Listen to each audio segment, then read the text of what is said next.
The sun was dying behind a sea of waste, its light smothered by clouds of smoke and despair. Among the endless piles of garbage, a woman in a torn uniform clutched her little boy, both trembling, their faces streaked with dirt and tears. From a distance, a man in a fine suit ran toward them, not knowing that the next few minutes would shatter everything he believed about love, loyalty, and what it truly means to be human. Before we dive into this emotional journey, make sure to hit the like button, subscribe to SoulSpark, and share your thoughts in the comments, because stories like this remind us what humanity really looks like. Ethan Moreau was the kind of man people envied, a self-made millionaire, owner of a thriving real estate empire, and a face that graced business magazines, confident, charming, and unshakably in control. Yet behind his success was silence. A mansion filled with marble, but no laughter. Empty dinners, empty rooms, empty heart. Every morning his maid Maria would quietly clean the echoing hallways, her son Leo waiting by the garden gate until she finished her shift. Ethan barely noticed them. To him, they were background noise in a life running too fast to feel anything real. But Maria noticed him, not as the boss, but as the lonely man who often stared at the piano but never played it. She'd sometimes find a half-empty glass of whiskey near the window and a man lost somewhere far away. Ethan never asked about her life. He didn't know that she lived in a small, crumbling apartment at the edge of the city, or that she worked extra hours to keep her son fed and in school. He didn't know, and perhaps he didn't care, until one day she didn't show up. It started as a normal morning.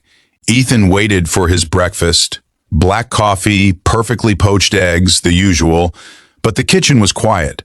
No soft footsteps, no clinking of dishes, just silence. He called her name, no answer. Hours passed. The house remained still. Frustrated, he called her. Phone, disconnected. Something in his chest tightened. Not anger, something else. Worry. Days went by, and Maria never returned.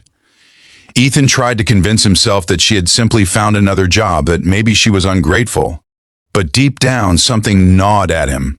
Guilt, perhaps, or fear that something was terribly wrong. A week later, Ethan overheard two of his workers whispering in the lobby, something about a woman and a child found near the city dump, starving and sick.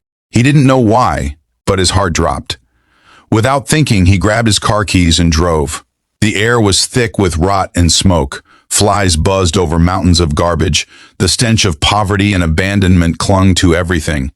Ethan's polished shoes sank into the dirt as he searched through the filth. Then he saw her, Maria, kneeling beside a pile of trash, clutching her son's frail body, both trembling and covered in grime. Her uniform was torn, her face streaked with tears.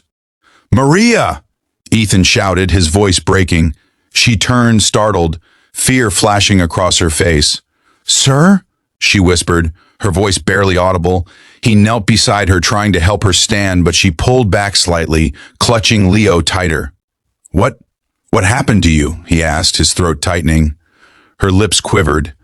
"They took everything," she said through tears.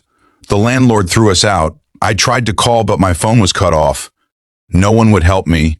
No one cared." Ethan felt his world collapse. The woman who had quietly kept his house alive, who had never once complained, had been fighting for survival, alone. And he, with all his wealth, had never even noticed. He took them home that night. Not to the servants' quarters, but to a guest room with soft sheets and warm light. Leo slept for 12 hours straight. Maria, overwhelmed, kept apologizing through tears. Ethan couldn't sleep. He walked through his mansion, every glittering chandelier mocking him with its emptiness. For the first time in years, he felt shame, deep, burning shame. He realized he had spent years building towers of wealth, but never once built a bridge to another heart. The next morning, Ethan made a decision that would change everything. He paid off Maria's debts, enrolled Leo in the best school in the city, hired doctors. But more than that, he began to see them as people, not servants. Maria tried to protest. "Sir, I can't accept this." Ethan smiled softly. "You already gave me something I never had," he said. "You reminded me what it means to care." Weeks turned into months. The mansion no longer felt cold. Maria would hum softly while cleaning. Leo's laughter echoed down the halls. Ethan started cooking breakfast with them on weekends. Badly, but with heart. Yet one evening, as they sat together at the dinner table, Maria looked uneasy. "There's something I need to tell you," she said, her eyes filled with tears. "The man I worked for before you, he was cruel. When I refused him, he destroyed my papers, blacklisted me, made it impossible to find work. That's why I begged for the job at your house. You saved us then, even if you didn't know it." Ethan's jaw tightened. He felt anger, not just for her suffering, but at himself for living so blind to the pain around him. He reached across the table and took her hand. "You don't owe me anything, Maria, but I owe you everything. You saved my soul." Months later, Ethan sold one of his companies, not for profit, but to start a foundation in Maria's name. The goal, to help single mothers and abandoned children find shelter, work, and dignity. Maria, though shy, agreed to help lead it. Her compassion inspired others. Soon, dozens of families had roofs over their heads because one man chose to open his eyes. Leo grew stronger, happier. He often called Ethan uncle and followed him everywhere. For Ethan, it was as if he had been reborn, not as a businessman, but as a human being. If this story has touched your heart, don't forget to like, share, and subscribe to Soul Spark. Your engagement helps bring more real, emotional stories to life that awaken empathy in our world. Years later, Ethan stood on a small stage at the opening of the new Maria Hope Center. The crowd applauded as Maria and Leo stood beside him. His voice trembled as he spoke. "I once believed success was measured by wealth," he said. "But the day I found Maria and her son in that dump, I learned the truth. Success is measured by compassion, by the lives we lift when no one's watching."